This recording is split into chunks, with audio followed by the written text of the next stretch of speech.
84 days until the NFL season kicks off at Arrowhead Stadium in an AFC Championship game rematch between Baltimore and Kansas City. Never too early to start preparing, and my best bet today is that this week's guest is already in mid-season form. He is, of course, Adam Chernoff, the purveyor of all things NFL for the team over at Right Angle Sports, also the host of the Simple Handicap podcast, the author of a free year-round NFL betting newsletter, one that I look forward to every Friday, along with thousands of other bettors on the platform formerly known as Twitter. You can follow him at Adam Chernoff. Adam, welcome back to Props and Hops. How many days till preseason is a big question. We're probably like 7 weeks. I don't know. It seems like it's coming too quick, but I'm looking forward to it. How are you?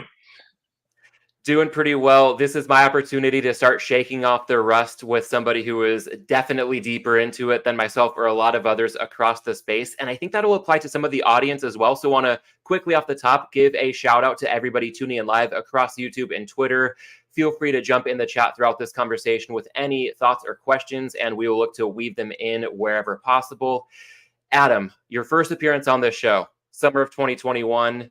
The cardinal sin on my part. I withheld the hops for way too long. Maybe I should have asked you before we started rolling today, but if you have anything on hand, I'm not about to repeat that mistake. Anything that you've got that you're going to be drinking over the course of this conversation? I'm saving the hops portion for the end when we're discussing the time and the place part of it. I do remember that summer podcast, though, a few years ago. I remember that well because I was waiting for you to do it, and I was in full-on summer and vacation mode at the time, so I was going steady, and then it took you a while, but I remember that fondly. Yeah, that was a big night the night before with me and my brother, so I think I was nursing through a hangover and should not have projected the same situation on you, but we will get to the hops in due course then over the course of this conversation. Let's dive into the NFL. I feel like it's more and more a year-round process for all of us, and that seems to be especially the case for you and what you're doing with the team over at Right Angle Sports. For starters, how would you describe your NFL handicapping process over the course of this offseason? Was more involved with the draft for the first time ever, which went relatively well. That was something different. Had kind of the newsletter rolling over from the playoffs, and so I said, why not? Let's get into the draft. And so covered that quite a bit in March and into April, and then have been just right now, about 20 of 32 teams have already been broken down with what I call initial previews, which is just kind of like an early first thoughts. Where are their new coordinators? Where are their new coaches? What did it look like last year? What's it going to look like this year? And what could be different to expect? And so that's kind of where it's at now. By the end of June, all those initial previews will be done, and then go a little bit further with full previews into July once everything's settled. So at kind of like I would call it like the 40 to 50% mark from the preview perspective, still a ways to go, but that's kind of where everything's settled in at the moment on June 13th. I can't believe it's mid-June already. I hear you on that. I also hear you, still a ways to go, but some good ground covered up to this point. So I'd love to touch on some current market prices when it comes to maybe a byproduct of off-season prep thus far. Not so much to put you on the spot for any picks, but really just to get your sense of things as you've evaluated them thus far. Any thoughts, Adam, on what you're sensing as perhaps a most underrated team, and on the flip side, a most overrated team? I think we can go most underrated first.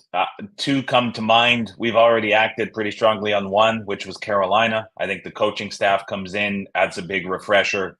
I see a lot of upside with Carolina. Was on the herd with Colin Cowherd a couple of weeks ago, and kind of drew a bit of a roast in the comment section, saying there could be a fringe wildcard team. I think that's true. I think there's upside there. So I think that's kind of like the deep down the board underrated team. I would say as the summer's progressed, a team that I went from being kind of indifferent on to now seeing a lot of optimism around is the Philadelphia Eagles. I think that's a team kind of higher up the odds board that perhaps is being a little bit underrated.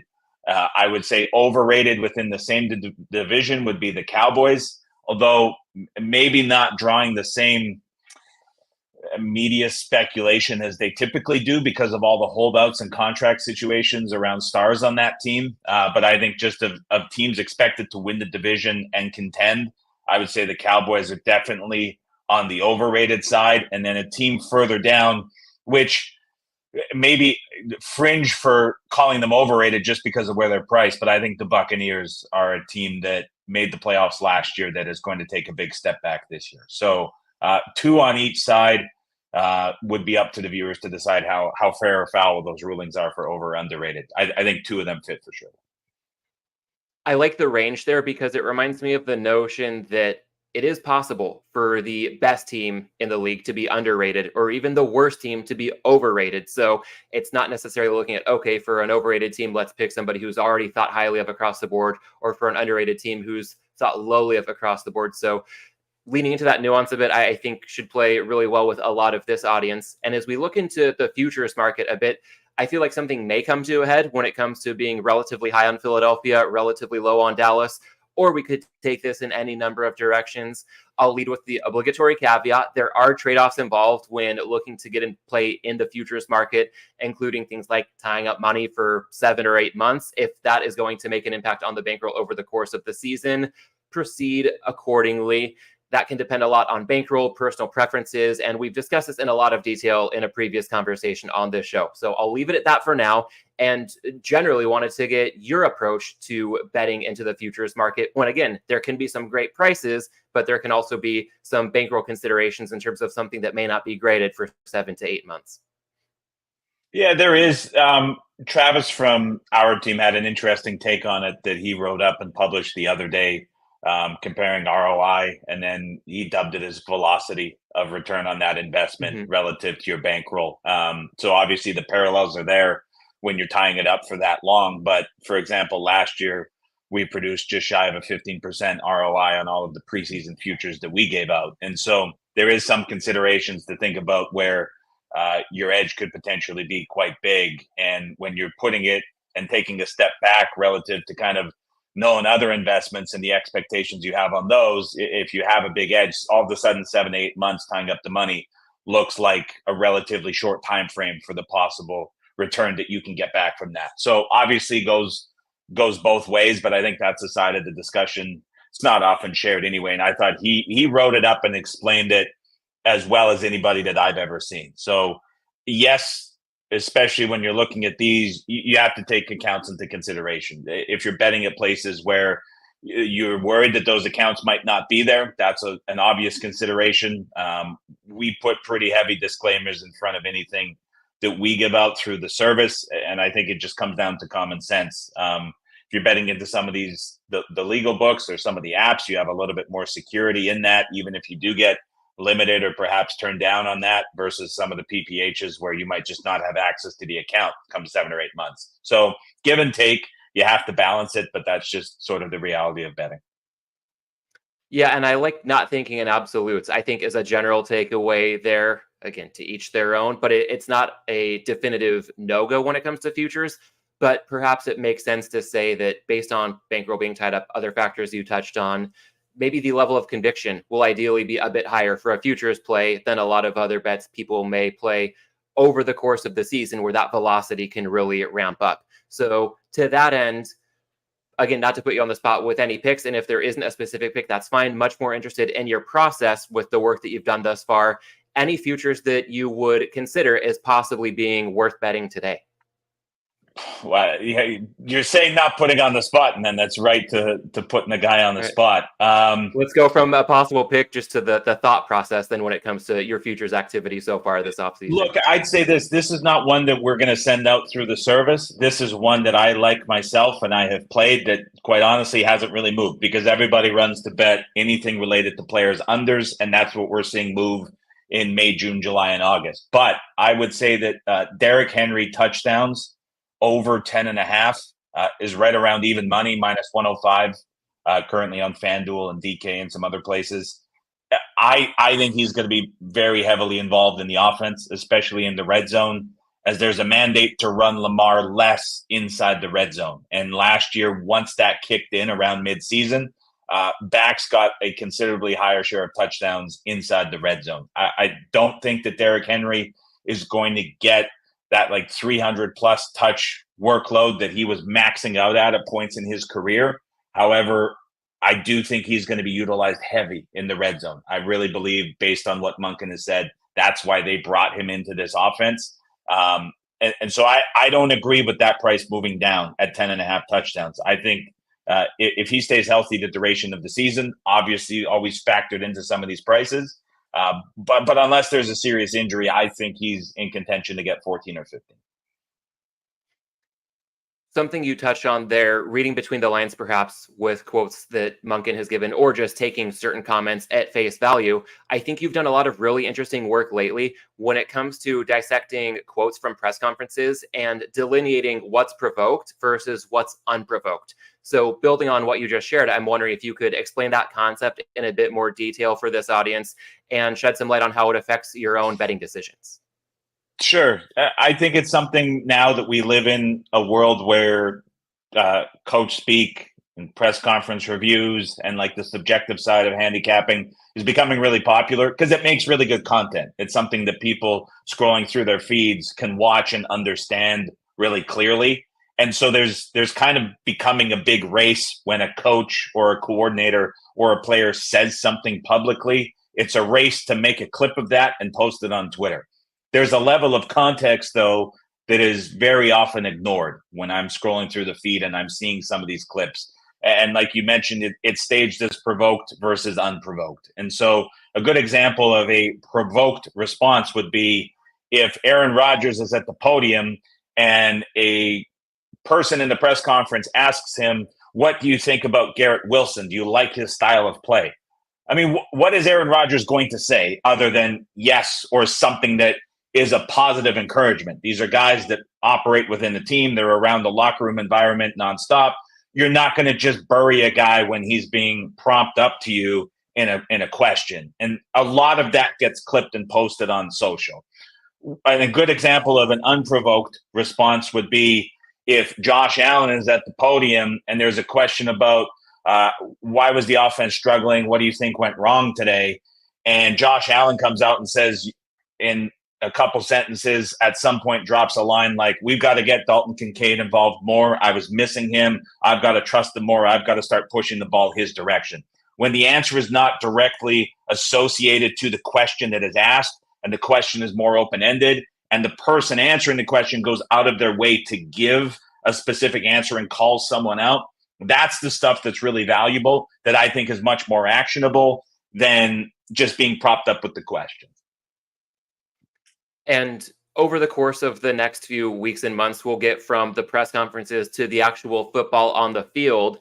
And along those lines, Adam, I want to circle back to something that came up. I thought it was really fascinating during your first appearance on this show a few years ago. So a bit of a refresher here. You had a lot of thoughts that I found compelling when it came to the freedom of acknowledging uncertainty. So in that spirit, I'm wondering if there's anything you may have in mind between today and the season kicking off that may stand out in terms of top things you'll be watching out for in the weeks and months to come to inform future opinions that you may have, but that you don't necessarily have as much conviction on as we record this conversation today. You're making it sound a lot smarter for just simply saying, "I don't know what's going to happen." So that was a very eloquent way to phrase that. People would probably sound a lot smarter in hindsight if they were willing to say the words, "I don't know." So that's a good starting point. I have no idea what's going to happen with the kickoffs. I think it's going to have a substantial impact. There's some coaches that are expecting 80 to 100 more potential returns and touches for the return guys that they're bringing in. Average totals around the league this year from the look-ahead lines that are posted to last year are about 2 points higher. It signals more scoring. I have no idea. I think that's going to matter quite a bit. I just don't know how much. And I don't know if it's more factored in than it should be at this point. So to me, that's the perfect answer for that question.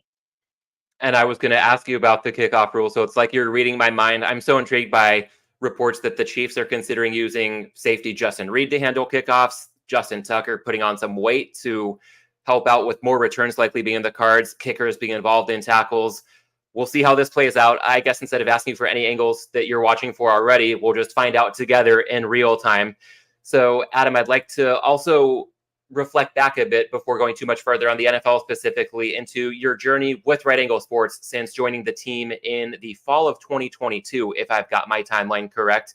Thinking back on the past almost 2 years at this point, what would you identify as perhaps the biggest thing you've learned by being part of the Right Angle Sports team?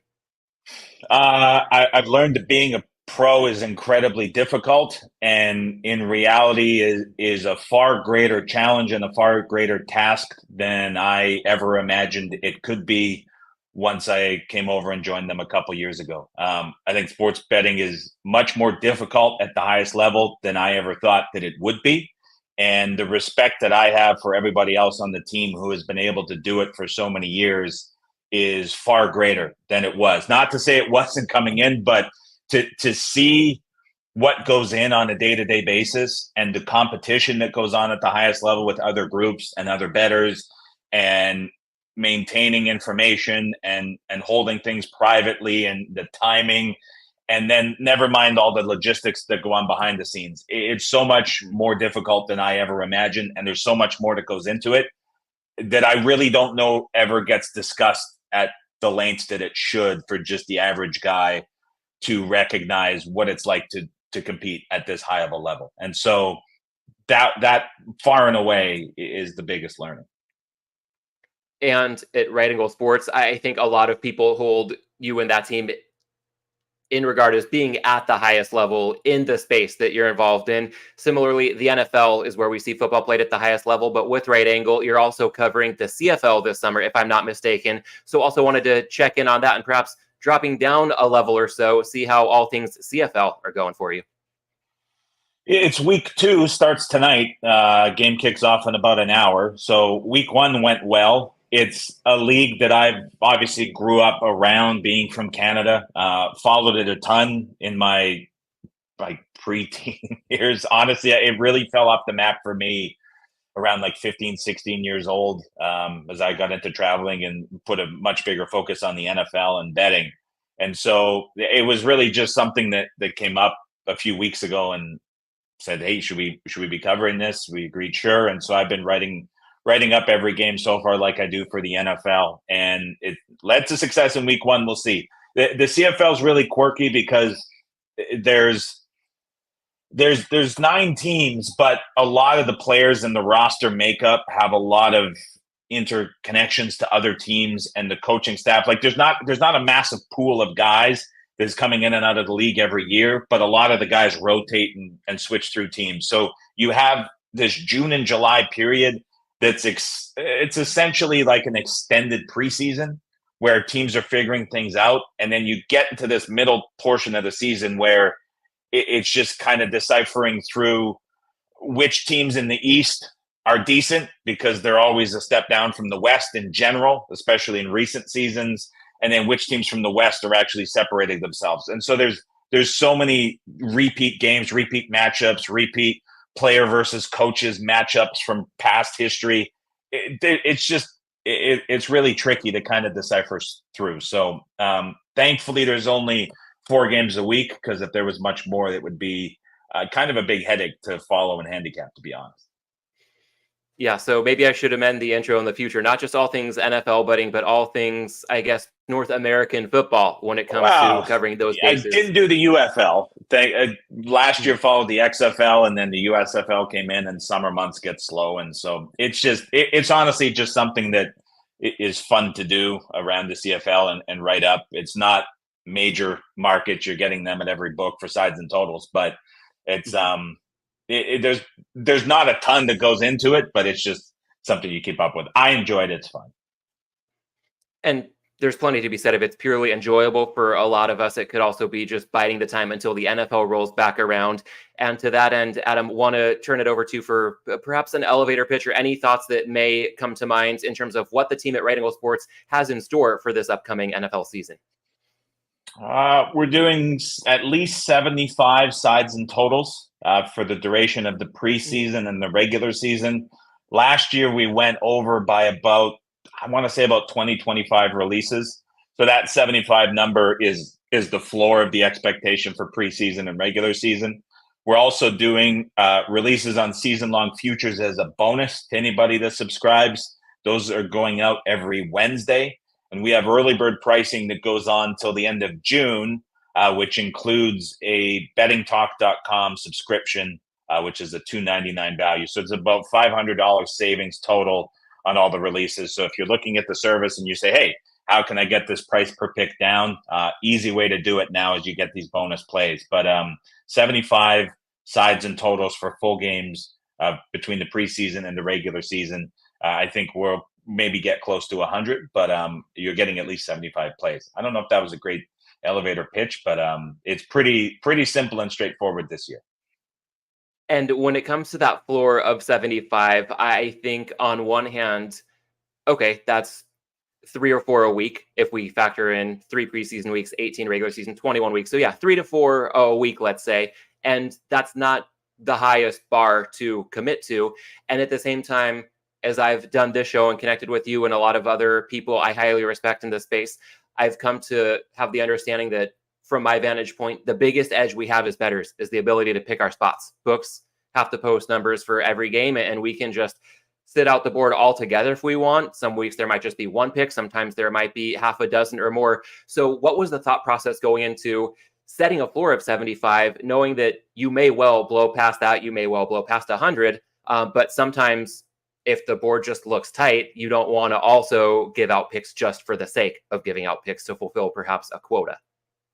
No, I just based on the past 7 or 8 seasons that the guys have done. Usually preseason's pretty high volume. Earlier season tends to be higher volume than later season. I would say last year, Makes sense. My first year with the guys, we probably had, I would say 4 to 6 per week at the beginning of the regular season. Then later in the year, it was maybe 1 or 2. Preseason weeks, there were between 7 and 10 going out.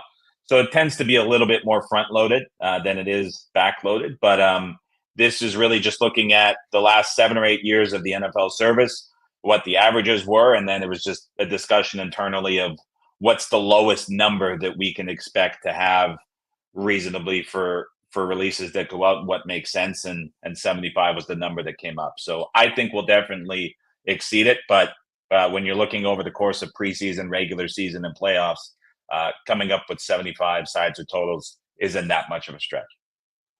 For sure. And one more question along these lines. I think of Right Angle Sports as one of very few reputable pick services. And at the same time, the pick selling space can be quite competitive. So I'm curious as to perhaps your personal reaction or anything you sense from the team at Right Angle Sports' reaction when, let's say, a new service, thinking of somebody like Hitman. I bet his service will also be reputable. What's the thought in a competitive space when another likely reputable service enters the space? Yeah, I mean, I'm already a subscriber to his service. I know he subscribes to ours, and there's a lot of other people that do as well, and we definitely follow some other services too. So it's just, I think anytime somebody goes, let's call it official, that has influence within the market, it's more so just becoming aware of when they're sending plays out, what they're really kind of focusing on, because if a service is going to have influence in a market and move it, that's something you kind of have to know in terms of your timing as well. So I don't know exactly what his plans are, for example, but there's new services that come up all the time. Some will matter in the market, some will not. It's just kind of like a case by case basis that you have to see. But I would say the biggest consideration just comes down to timing and just being aware of when they're going, so you know what might move or why it moved, or if you see something on the screen, you can equate it to a certain service.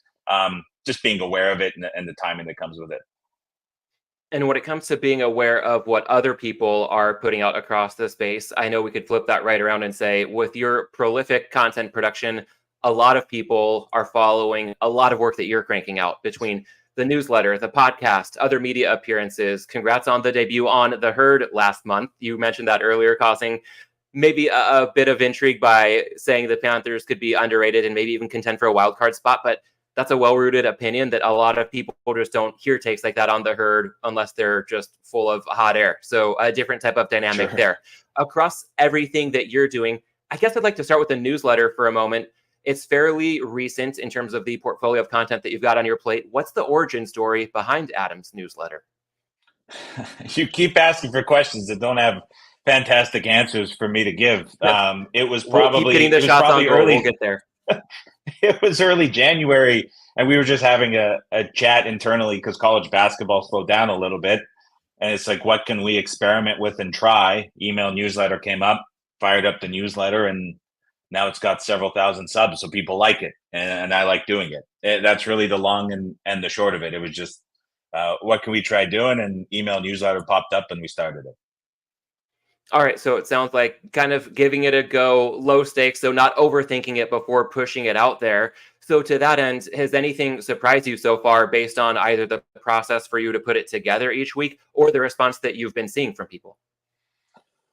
Um, I don't know if I would say surprised. I like the fact that people are consuming it. I mean, open rates are 70% plus, which is really, really high. But I like that people are reading it. And then I get back a handful of emails every week, probably between like 4 and 10 from readers who read it and then come up with either an addition of their own, a rebuttal to something that was said, or just kind of affirmation in their take on agreement with something that is in the email. I don't find that through Twitter, for example, you get the well thought out responses just because it's constrained to 280 characters. And so I've really enjoyed that side of it where you're getting the more detailed response for sure. It just allows me to go back and forth and have conversations with people that I wouldn't typically have. And I think that's pretty great. Sounds like a more two-way medium than podcasting, perhaps, but going back well before the newsletter existed, the simple handicap, you have what season is this going to be? Is this going to be, I might be way off base, I feel like it's 7 or 8 coming up. It could be. My head went to 6. I actually don't know the answer off the top of my head, but I think there is a pretty significant rebrand for it coming up shortly. I've been kind of putting it off now for the last month or so, but it's not going to change the format. That's going to stay the same, but I think it's going to be altered a little bit in the presentation. Still going to be a podcast published every morning, but I think I want to expand it a little bit into video and just change the look of it and shake it up just a bit. Not taking away the info that's provided. I know people love it, and I'm not going to mess with that. And the timing will remain the same, but just a little bit better distribution. I think it's something I've neglected for a long time, and now's the time to kind of push it a little bit further. So maybe got a little bit comfortable. I don't know, but gonna see some changes in that coming for anybody that follows it the next few weeks. All right, so something there to keep an eye on in the near-term future. And thinking about the recent past on the Simple Handicap podcast, a recurring theme I've picked up on is points that you've made about good coordinators not necessarily translating to being good head coaches. And I think that is a point that flies under the radar across much of the rest of the sports betting content space. I'm wondering if there are any top examples that come to mind that really helped to reinforce that point for you, and ultimately how you've been able to apply that logic to any betting decisions.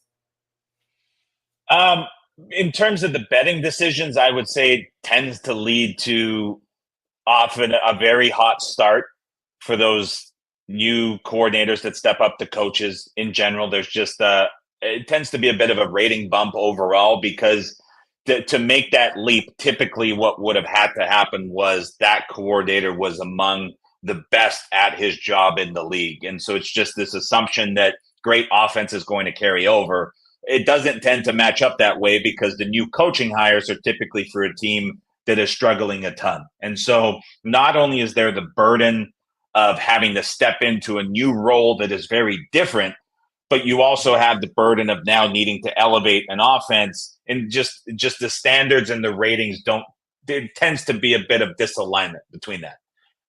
So I think that would be the biggest thing for betting.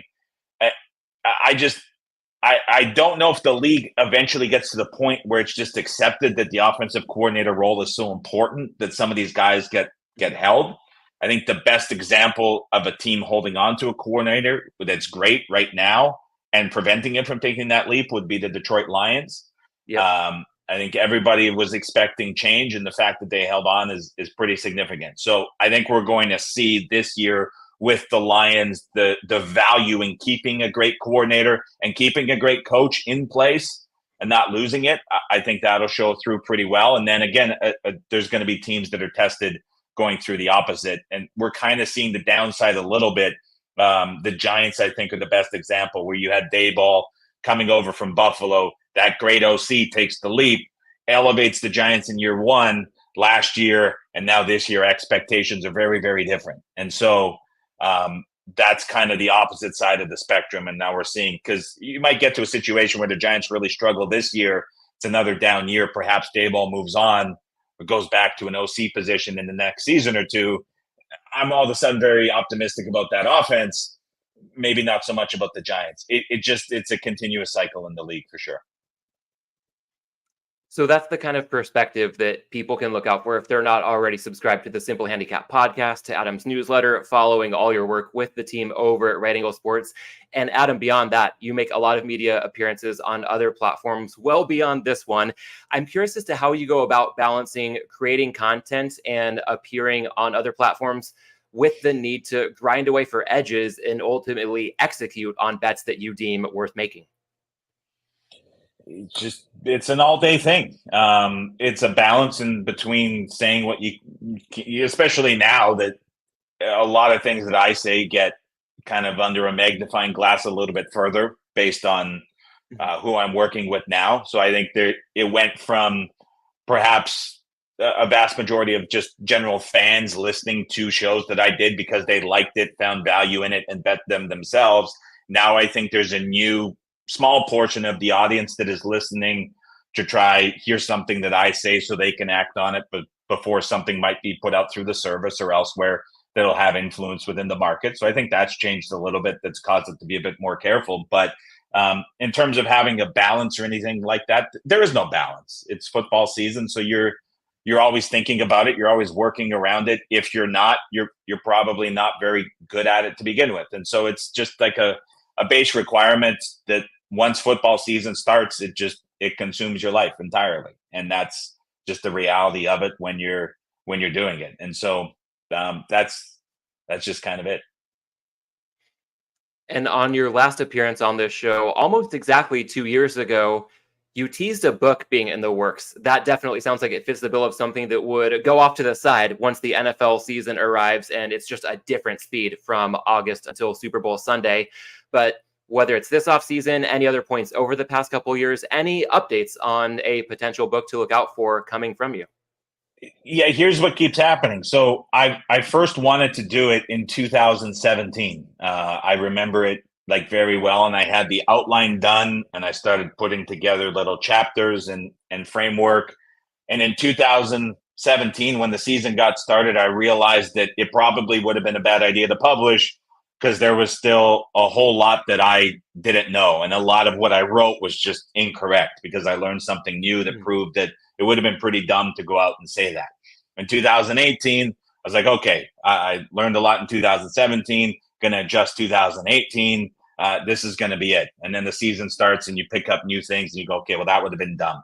That's happening every single season. And so I actually had probably, I want to say like 30 to 40,000 words very loosely written up 2 years ago, and we were going to talk, and then ended up starting to work with the guys at RAS and like quickly realized, okay, like this all needs to be basically rewritten now because it was just picking up so many new pieces of info and thought process and things like that. And so I get really comfortable, ready to push it out, and then it's just something happens and the season starts and you learn more and you're like, I got to rewrite all of this. And so realistically, I could probably do it and it would be well received and people would like it and it would offer a lot of value relative to most of what is out there currently. But I've just never got to the point where I'm ready to quite pull the trigger. So it's not going to happen this year as much as I'm kind of intrigued by it and want to. Maybe next off season is going to be the time. We'll see. But it's been very, very close. But honestly, I'm thankful that I haven't gone through and pushed it yet. But it'll happen sooner rather than later. But we may be doing this in 2 years from now, and it still hasn't gone out. So we'll see. And when I think about a lot of books that have come from well-known people in the betting space, often there are more evergreen topics or stories about things from the past that can be very interesting, but maybe not geared toward being as actionable in the future. Correct me if I'm wrong, but it sounds like if and when this comes out, your goal would be to make it perhaps a bit more prescriptive or practical when it comes to giving people insight that they can use to inform bets that they will consider making. That would be great. And I think that I could probably offer a lot of thoughts around that sort of like angle into betting that are not widely published. I wish the guys at RAS would be willing to do that, but I know that they're keeping a lot of those things close to the vest. I mean, a guy like Ed could produce a book that would just completely change the way so many people think about betting. The same goes for Jeff, Mike, and Travis and everybody. Like, I that would be an amazing thing if it happened. I think I could do a good chunk of that with thoughts of my own based on my experience. The problem is that it's hard, right? Because if you say something great that's really useful and really valuable, especially if you put it in a book that's consumed by several thousand bettors, the really good stuff is going to be kind of acted upon, and it's going to become less valuable over time if it's great. There's something to be said about the way things are changing now, where that timeline of how quickly it's going to be changed is different than what it was in the past. You take a book like Sharp Sports Betting, for instance, which was I would say probably the most popular book from pre-logic of sports betting in the sports betting space. And I mean, a lot of that was unactionable. People were going and picking it up and then going to act on it. And it wasn't a reality. Logic of sports betting came out. A lot of the great stuff in there, especially around in-game and props, that got acted on pretty quickly. In the recent one, Interception, there was a lot of stuff around SGPs. I think a lot of those ideas were picked up on and acted pretty quickly. And so it's a great thing to publish and share your thoughts and have it placed in history and put it in print. And there's an aspect of helping and educating other people that's quite rewarding. But at the same time, it can be pretty costly if you're actively betting as well. So there's a give and take from that aspect that is something to consider too. Yeah, and excuse me, I feel like to try to manage expectations as much as I can, it's great if there's some edge that somebody uncovers in a book and it can change their ROI for the better in a hurry. But to your point, over time, that's probably going to dry up if it's really all that great. So what I've often found to be helpful, even reading a book like Billy Walters's that released, I think it was last summer, and he went public with some betting insights that he previously hadn't. And I know a ton of people were flocking to that information. I understand as the reader, by the time I see this, even if it's really, really good, there's probably not much of a surface area for me to apply it to directly anymore because it's out there well into the public domain. So just to try to take away other thoughts, even if it's indirectly, just expanding my own horizons and embracing the chance to think about things differently. Maybe the exact insight somebody shared isn't going to be applicable anymore, but if it can spark a thought, maybe help me as the reader connect the dots, that's where the real magic happens. And that's not happening at a scale that could really dry up any edges that would be costly to anybody else. Does that kind of check out as an ideal outcome of the book that you may release at some point down the road? Yeah, it does. But it's tricky, right? Because then you're kind of perhaps writing it from a point of view that is maybe not revealing or giving away the best material that you have to share. And so you might be writing it or producing it from a bit of a guarded space, perhaps. The same is not really true when you're doing game by game stuff in season, where you're acting upon it, you're making it as actionable as it can be. It's tricky from the other side if you're kind of withholding. It's also perhaps tricky to write and deliver it in a way that's in a way entertaining to read, but also something that is presented in a way that can be understood, that can be acted upon. There's almost like, for example, with Interception, if I showed that to majority of my friends who are just casual everyday bettors, they may be entertained by the idea of reading the book, but in reality, it's probably not written in a way where they can go and action it. And so it's a fine line between how you present it too. That's a really tough battle from a presentation standpoint. So it's It's a good idea, but it's really hard to do, I think, for reasons you just outlined pretty well. I would tend to agree. I think of our mutual friend, Las Vegas Chris, and stories he's told in the past about a betting partnership that changed his perspective on so many things. And I've heard him say in multiple conversations, it would make his head hurt to try to absorb certain concepts because it was just such a change to his way of thinking. And I think back to when I was reading The Logic of Sports Betting. To your point, I tried to bring it on a summer day trip, make it an easy pool read. That's not the case. There were so many times where I needed to put the book down. There was math involved and literally take a pen to paper or pull out my calculator and just reinforce some of these concepts on my own. So a lot of times the best stuff isn't just going to be easily presentable, short form, entertaining, digestible. Sometimes you're going to have to do some of the work yourself to extract some of the most value. So I think that's probably just one of the tougher things to change when it comes to especially the medium of books in terms of really being a paradigm shift in the way people think about betting. Yeah, you're kind of reading those, or at least I was, just to pick away little nuggets, like from interception specifically. Um, Something that I took away, I don't think it was written explicitly, but it was kind of like the step that I got to. I was looking at SGPs at books where you were betting missed field goals over, interceptions over, and then running back receiving yards for the backup running back over.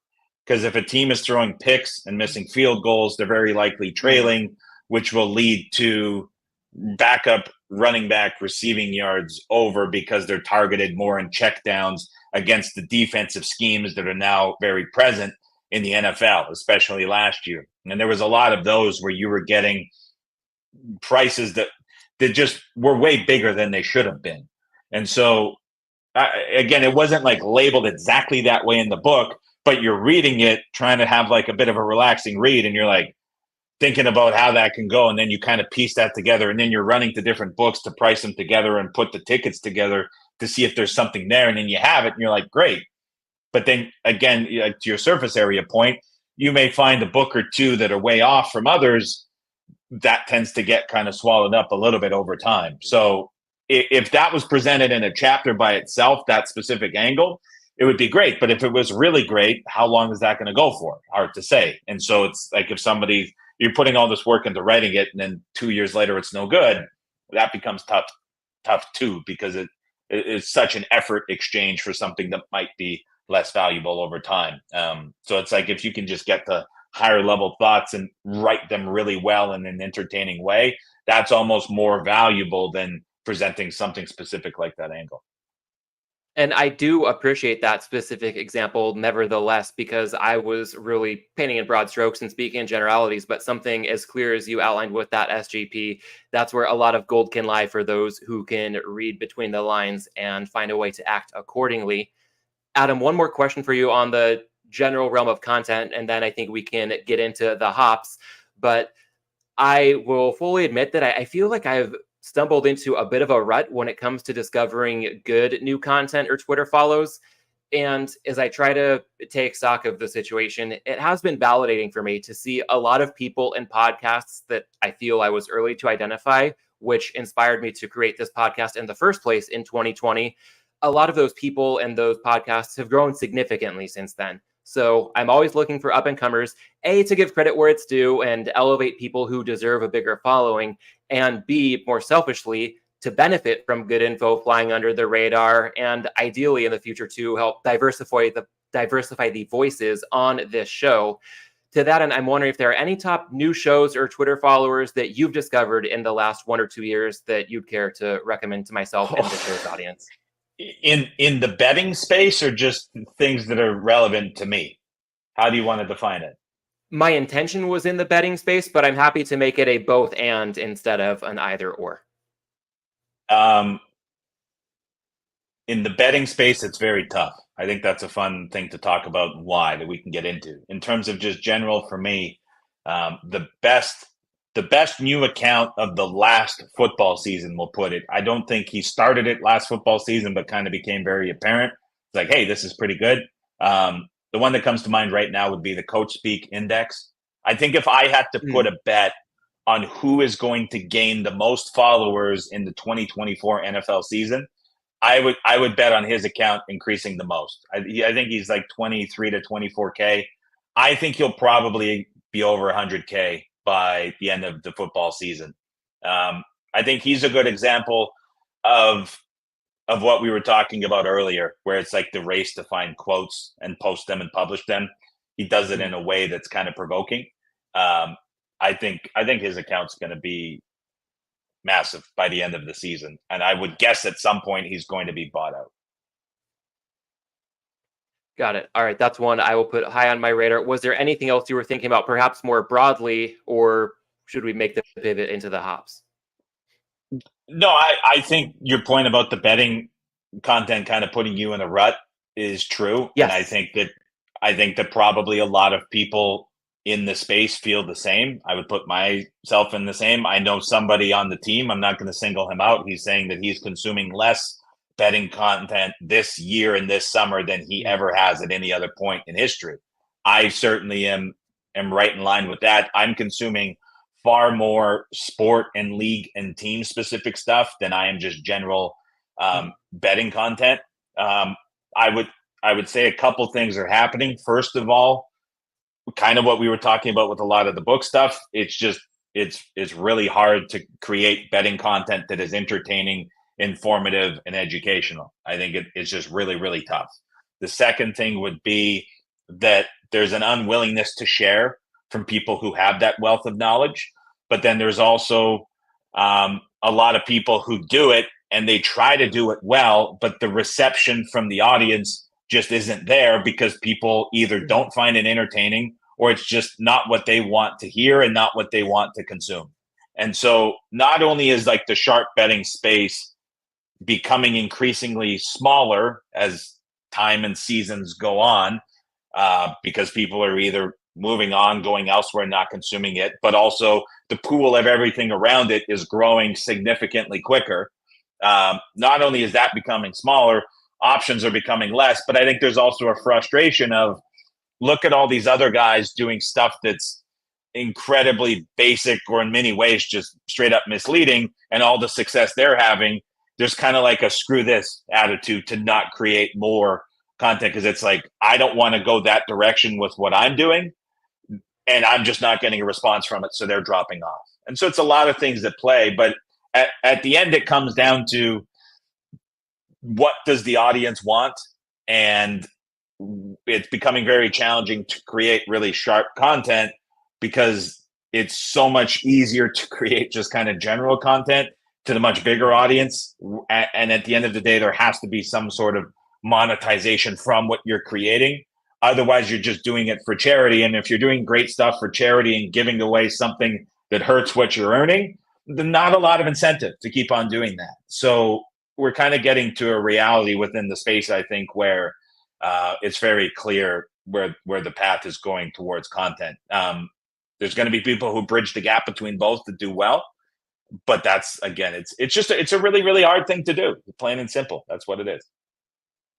And somebody who comes to mind who maybe bridge that gap as well as anybody I've ever met, as well as anybody either of us has ever heard of, would be David Malinsky. We can touch on his legacy in a bit here. But first, I think it would be a good time to make that pivot to the hops because, Adam, of anybody I've spoken with on this show, I feel like you, more than all the rest, really specialize in the notion of time and place and making the most of local options wherever you go. So I'm curious as to anything you may have to share today that perhaps you've got on hand, or perhaps any good recent drinking experiences in a new environment.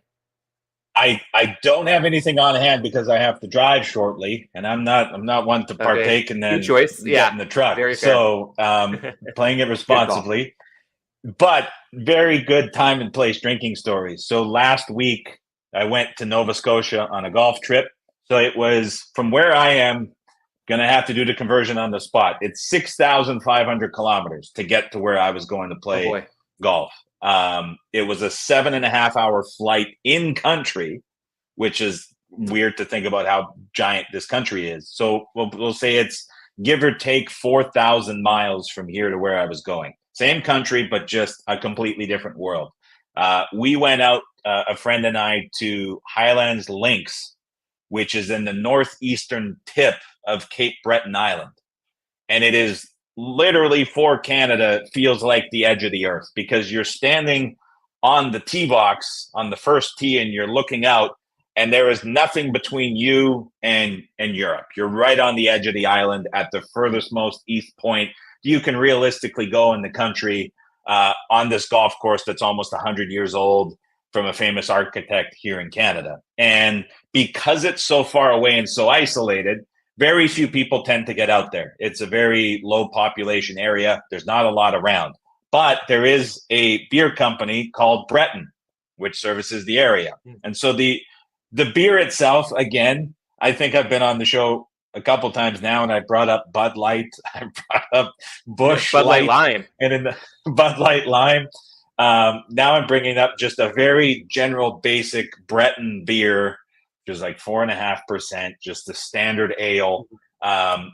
Getting a bag of Breton beer on the golf course at Highlands Links, going around it in just a very secluded area of the world that very few people tend to get to, while playing around the golf in great weather, as you're kind of in like the early twilight stage of a Thursday evening midweek in this scene, was pretty special. And so in terms of golf course beer and post-round beer on the patio looking out into the ocean, that was very, very high on the list. And if you gave me one of those right now, it would probably be incredibly underwhelming. But there's nothing more true about anything that I say, or just I think any concept in general, that the right beer in the right place elevates the taste of it to a level that is far greater than if you just removed it from that environment. So Breton in Cape Breton at Highlands Links was a special beer time and place story for sure. That sounds like a phenomenal experience. And I know, speaking of places, a golf course in almost any conditions will probably rank near the top of your list of favorite places. So would you say that that is one of the best, if not the single best, beer and golf course experiences you've had, bringing those two worlds together? Anything else come close? No, I still, so how old would I have been? 16, maybe, in Northeast Saskatchewan, just starting. That was like just getting into beer. There would be a men's night every Thursday night. And so the town I grew up in and where I lived and where the story was taking place was, there was 2,200 living residents, 3,200 dead residents in the cemetery, to put in perspective how small the town was. And so it's men's night on Thursday night.